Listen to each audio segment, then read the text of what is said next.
दूर से ही पूरे हरियाणा में रेवाड़ी की खबर आ रही है कि रेवाड़ी से हमारे भाई चिरंजीव बड़े बहुमत से जीतने जा रहे हैं।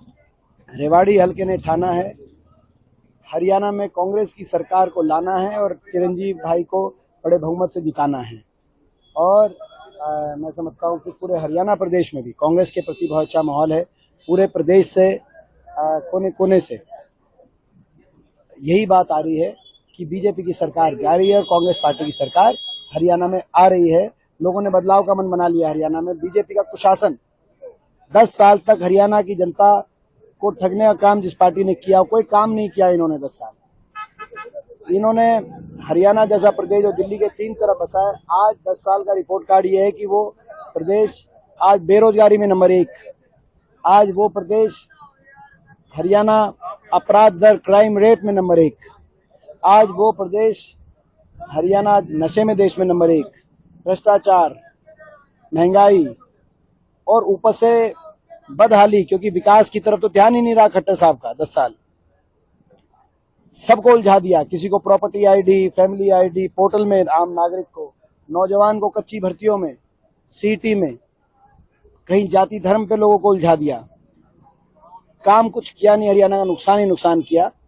और इसीलिए कांग्रेस संकल्पित है हरियाणा को एक बार दोबारा से विकास और खुशहाली के रास्ते पे लेके जाने के लिए, और लोगों का हमें साथ मिल रहा है। दीपेन जी ने चुनाव से पहले हिसाब मांगा भाजपा सरकार से, अब तमाम विधानसभा में आप जा रहे हैं, कितनी सीट एक्सपेक्ट कर रहे हैं कि अभी जो माहौल आप देख पा रहे हैं तमाम विधानसभा? मैं समझता हूँ बड़े बहुमत के साथ कांग्रेस की सरकार बनने जा रही है। जिस तरीके से अमित शाह ने रैली करी और कुमारी सैलजा को मुख्यमंत्री बताया, क्या लगता है किस तरीके से बयान आ रहे हैं साहब? किसने क्या? अमित शाह ने आज कुमारी सैलजा को कांग्रेस का मुख्यमंत्री बताया अपनी रैली से। देखिए, तो मैं समझता हूँ कि कांग्रेस पार्टी और भाजपा में फर्क एक है। 10 साल की बीजेपी की सरकार के कार्यकाल के बाद भाजपा के नेता अपने काम बता के वोट नहीं मांग रहे, कांग्रेस को निशाने पे रख के वोट मांग रहे। 10 साल के बाद कांग्रेस की राजनीति को निशाने पर, हुड्डा साहब को निशाने पर और कांग्रेस के नेताओं को निशाने पर रख के वोट 10 साल के बाद भी काम नहीं गिनवा रहे।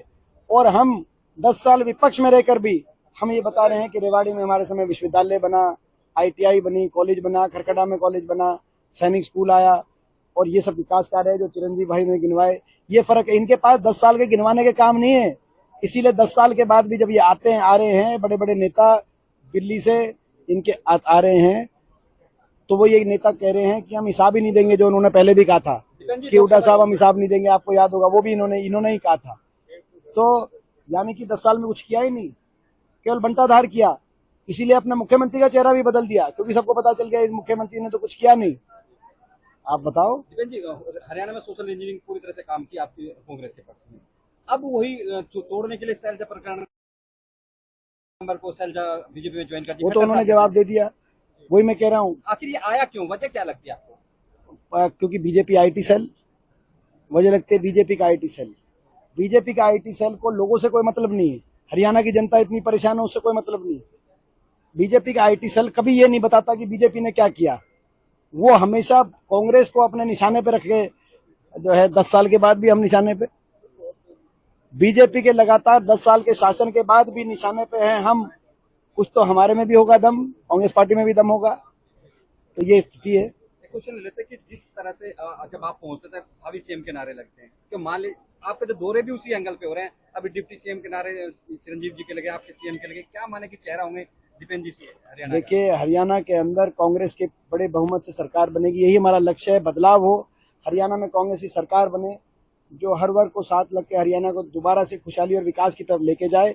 जहां तक उस सरकार में कौन क्या पद होंगे, ये फैसला कि हमारी कांग्रेस पार्टी की एक पद्धति है, एक प्रणाली है। विधायक दल जब चुन के आएगा, कांग्रेस का प्रचंड बहुमत से हमारी सरकार बनेगी, तो विधायक दल की भावना जानने के लिए ऐसी ऑब्जर्वर आते हैं, वो उन भावना से शीर्ष नेतृत्व को अवगत कराते हैं, और कांग्रेस का शीर्ष नेतृत्व अपने विवेक से फैसले लेता है। ये हमारी पद्धति और प्रणाली है।